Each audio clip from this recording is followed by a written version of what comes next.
This is the GoStream Duet. And hindi lang ito basta-basta switcher dahil this one can be a media player, video recorder, stream encoder, and at the same time, it can accept HDMI and SDI.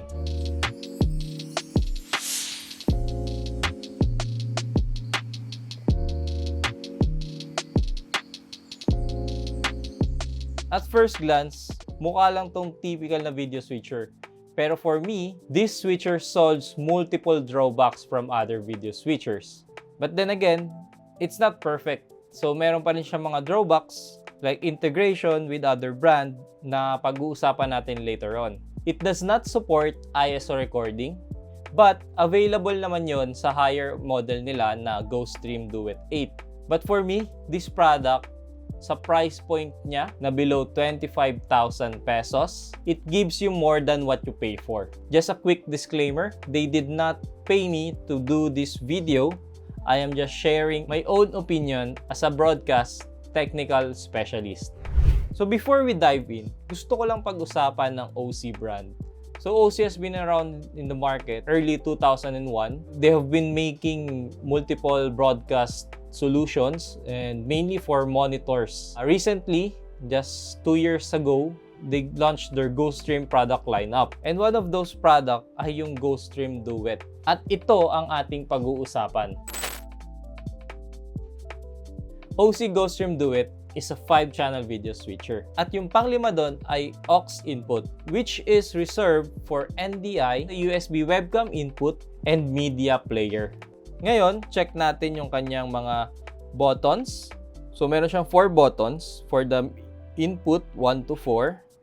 And then, this is the button for the aux channel. So, before we proceed, I'll just record the multi-view para pwede nating ipakita. It also have a T-bar option, which is this one. And then, on this part, we have our audio mix. So, it's a good thing na nakalabas na yung kanyang mga buttons for the audio mixing. So, let's say for example, i-adjust ko yung audio ng ating camera 1. Pwede kong gawin yun by pressing this input number 1. And then, ito yung kanyang on and off. Ayan. So, ngayon naka-on ang ating audio.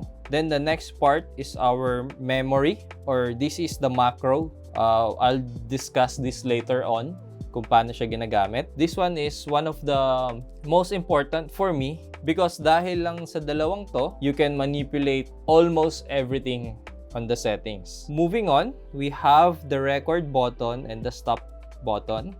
This is for the program recording. Although, even single channel lang yung recording niya, you can actually select which one to record. Just a quick note and warning na rin. So, streaming, recording, and UVC output ng GoStream Duet shared the single channel. So, let's say, ang gusto mong record is multi-view or specific input. So, parehas na yung lalabas sa tatlong output. We also have the button for key. This is going to be used for the chroma and luma key. And also the downstream key. Maybe it's a good thing na ready na siya for chroma keying and luma keying. So, on the right part naman niya, which is also for the doing a transition, as well as the cut and auto transitions. What's special about the GoStream Duet, it has a preview function. So, para makita mo muna yung effect na gagawin niya, so you can do that. Let me try the wipe. So, ayan.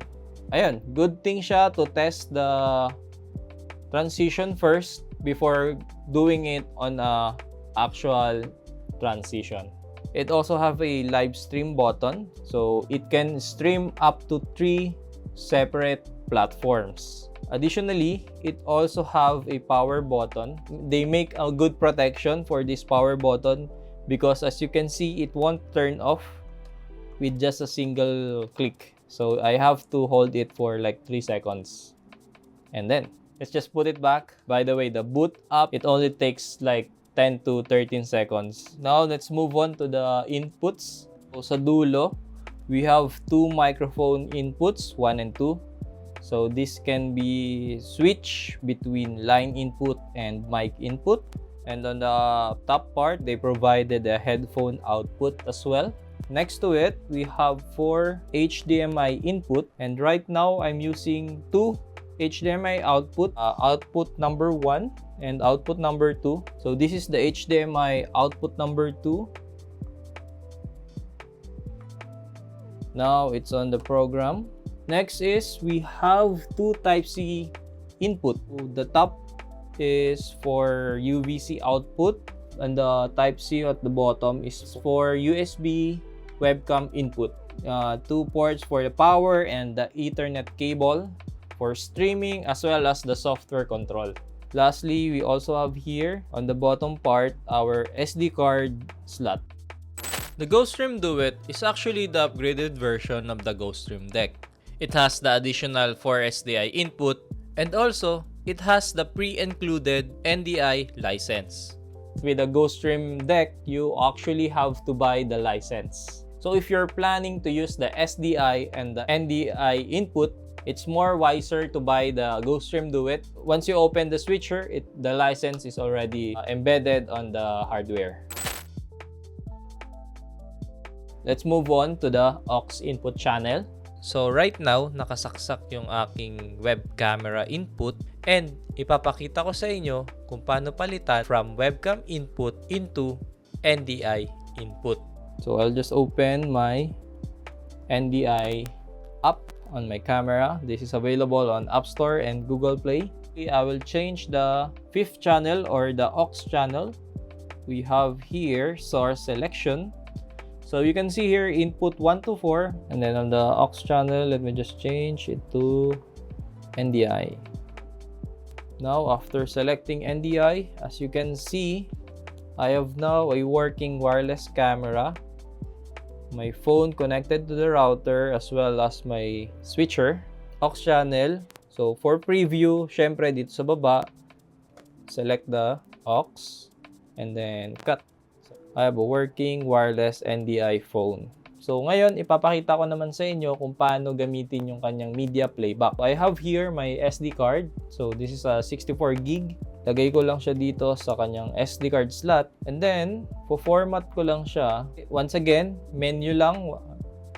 Up until now, we're still not using its software. Format lang natin yung kanyang SD card. The reason kung bakit ko siya finormat is because I need the OC GoStream Duet to create a folder for the system files. So right now, you can see here. So for the videos, I'll just drag my video here. You can accept MP4. And then, for the images, format your images to PNG.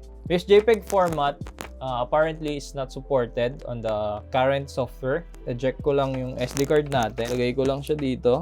Settings again, punta lang tayo sa source channel, and then on our aux input, let's just select player. So after doing that, press and hold again the play button for your media selection. So right now, nakikita na dito sa video selection yung drone footage natin, and pipindutin ko lang yung play button.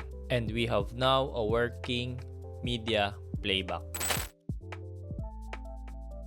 So moving forward, let's use this still 1 and 2. Kanina, nag-copy na ako ng images. So para mabasa yon ng ating video switcher, settings lang tayo ulit. Still generator, and then upload. Location, ito yung parang slot niya. So GoStream Duet have up to 31 slot na pwede mong i-upload. Meaning, kahit tanggalin mo yung kanyang SD card, nandun pa rin yung file.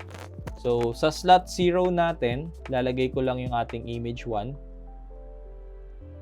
Okay, so ayun, nag-upload na yung ating slot 2. Lagay ko naman yung ating pangalawang image, image number 2. So now, I have a still number 1 and 2. Even tanggalin ko tong SD card, nandyan pa rin yung ating still images. So, we can even select the still 2 and cut.